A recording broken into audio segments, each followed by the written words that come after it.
అసలు ఆంటర్‌ప్రెన్యూర్‌షిప్ ఎందుకు నేర్చుకోవాలి? నేర్చుకోవడానికి ఉన్నటువంటి అవసరత ఏంటి అన్నట్లయితే సింపుల్.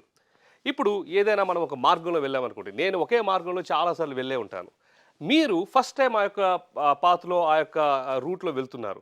సో, మీరు ఫస్ట్ టైమ్ వెళ్తున్నప్పుడు ఎక్కడ స్పీడ్ బ్రేకర్స్ ఉంటాయో, లేకపోతే ఎక్కడ గుంతలుంటాయో, లేకపోతే ఎక్కడ మరి స్పీడ్ గన్స్ ఉంటాయో మీకు తెలియదు.